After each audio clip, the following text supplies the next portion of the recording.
Good morning, dear students. Welcome to your SST class.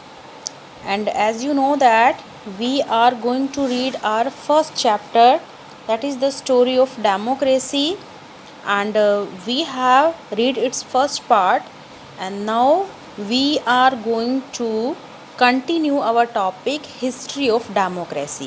यानी कि जो हमारी डेमोक्रेसी जिसको हम आज देखते हैं वो स्टेप बाय स्टेप यहाँ तक कैसे पहुँची। वो इस फॉर्म में नहीं थी, पहले उसकी फॉर्म अदर थी, बट धीरे धीरे करके जो आज की डेमोक्रेसी है वो इस फॉर्म में आई। तो let it read now our topic. We will start from democracy in England. So first of all write down today's date on it. In 1215 CE, a document called Magna Carta was passed in England. It led to the adoption of a parliamentary form of government. The document also contains the term that written laws held greater power than the king. So, dear students, आप देख सकते हैं कि यहाँ पे जो king का rule था it is replaced by written rules, written document that is today in the form of constitution. तो सबसे पहले जो एक लॉ मैग्ना कार्टा पास हुआ था उसने पार्लियामेंट्री फॉर्म की डिमांड की, उसको अडॉप्ट किया गया एंड उसमें ये कहा गया कि जो रिटन डॉक्यूमेंट हैं दे have the greater power than the king. With the signing of the document by the king, the influence of the parliament became significantly increased. So dear students, अगर उस डॉक्यूमेंट पर किंग के sign हो जाते हैं तो जो पार्लियामेंट का कोई भी ऑर्डर है उसकी इम्पोर्टेंस और भी ज़्यादा बढ़ जाती है। मतलब अब वो डिसीज़न अकेले किंग का नहीं है, अब पार्लियामेंट ने मतलब सबने मिलकर डिसीज़न दिया है और किंग ने उसको अप्रूव कर दिया तो वो और भी ज़्यादा पावरफुल हो गया। Further developments like the petition of rights and the bill of rights also ensured more power to the parliament and even कि जो ह्यूमन राइट्स दिए जाते हैं, मतलब फंडामेंटल राइट्स दिए जाते हैं एंड इवन कि जो बिल के राइट दिए जाते हैं बिल बनाने के, वो उनको भी उनसे भी जो पार्लियामेंट की पावर है वो और भी ज़्यादा बढ़ जाती है। According to the petition of the rights the king had to take permission of the parliament to impose taxes. अब किंग अपनी मर्जी से टैक्स नहीं लगा सकता, he will take permission from parliament.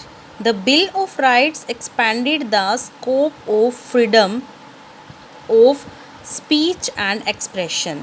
And Bill of Rights क्या देता है? Freedom of speech and expression. By the time the notion that the king was all powerful was being done away with, and it was believed that he was accountable to an elected body of representative. तो dear students, इसके साथ क्या होता है कि जो king है power उसके हाथों में ज़रूर है लेकिन वो उसको इस्तेमाल नहीं कर सकता, बल्कि उसको अपने हर काम के लिए अकाउंटेबल होना पड़ता है, मतलब आंसर देना पड़ता है किसको? पार्लियामेंट को या इलेक्टिव रिप्रेजेंटेटिव की जो बॉडी है उसको। So now the next is American revolution. This was the revolution in England. Now the American revolution. In 1776, America won its independence from British rule. After the American War of Independence, soon after, Thomas Jefferson, one of the founding fathers of America, had drawn up the Declaration of Independence. Have you cleared this point? It declared that all men are created equal and had the right to life, liberty and pursuit of happiness. तो dear student, जो Thomas Jefferson ने जो कि father थे America के founding करने वाले, उन्होंने जो डिक्लेरेशन दी थी राइट्स की, उसमें कहा कि सभी जो पर्सन हैं, मैन हैं, दे आर इक्वल, वो बिल्कुल बराबर हैं, and they have the equal right to life, liberty मतलब आज़ादी, एंड परस्यूट ऑफ हैप्पीनेस, और खुश रहने का पूरा अधिकार है हर इंसान को। This the concept of democracy received further boost, तो इससे जो डेमोक्रेसी का कंसेप्ट था वो और भी ज़्यादा बूस्ट हो गया, बढ़ गया। Written constitution adopted in 1789 was followed by the establishment of a federal government. America became a federation of states where there was division of power among states.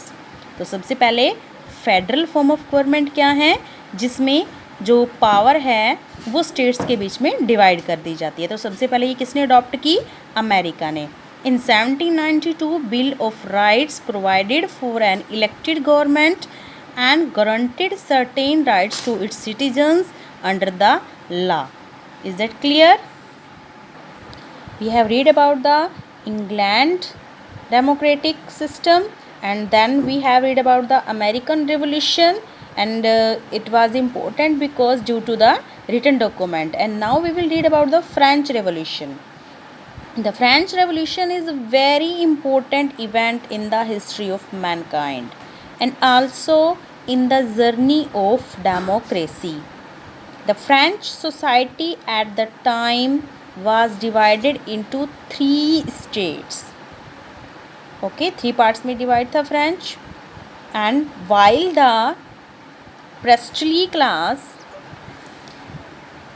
and the nobility formed the first and the second states respectively, the majority of the population belonged to the third state.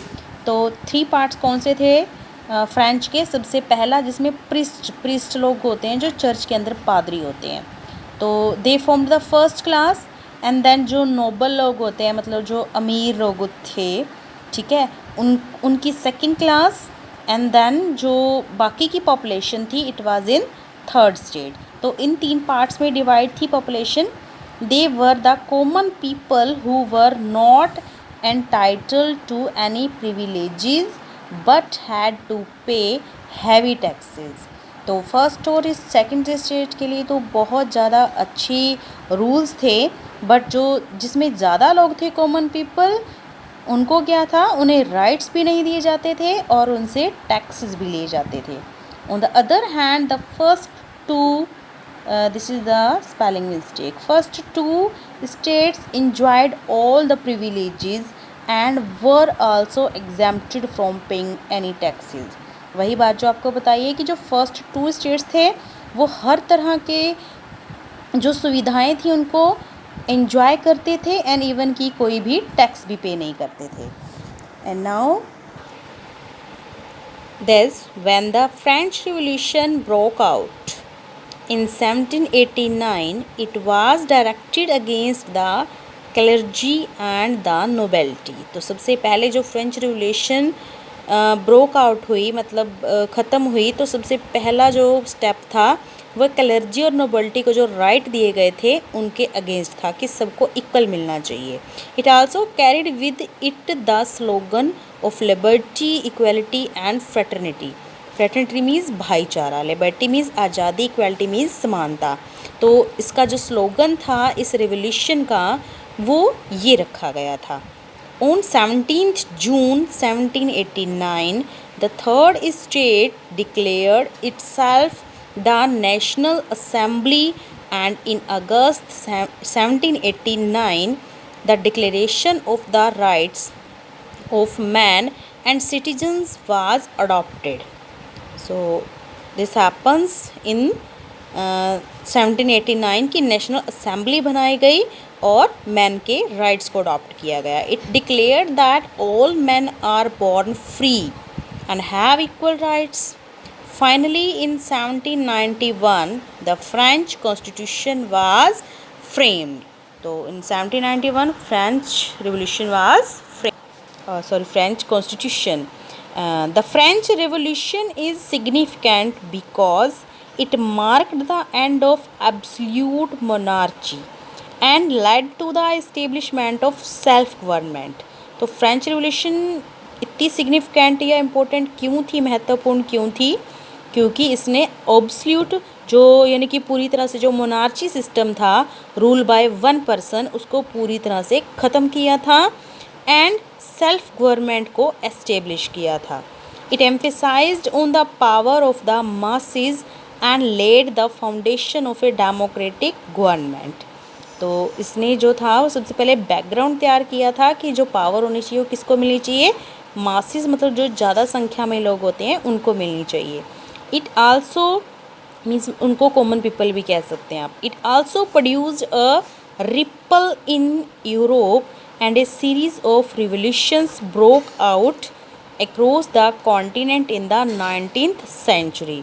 जैसे French में सबको equal right मिले तो Europe में एक series शुरू हो गई रिवोल्यूशन की. हर एक जगह पर रिवोल्यूशन होनी शुरू हो गई, हर कोई अपने हक पाने के लिए जागने लगा. People all over started demanding greater rights and participation in the government. By the end of century, most of the government had adopted various forms of constitutions that limited the power of monarchs. तो finally जो revolutions का and हुआ उसने monarch की power को limited कर दिया और जो गवर्नमेंट थी उन्होंने एक रिटन डॉक्यूमेंट मीन्स कॉन्स्टिट्यूशन को अडॉप्ट कर लिया. That wise the French revolution was very very important for the European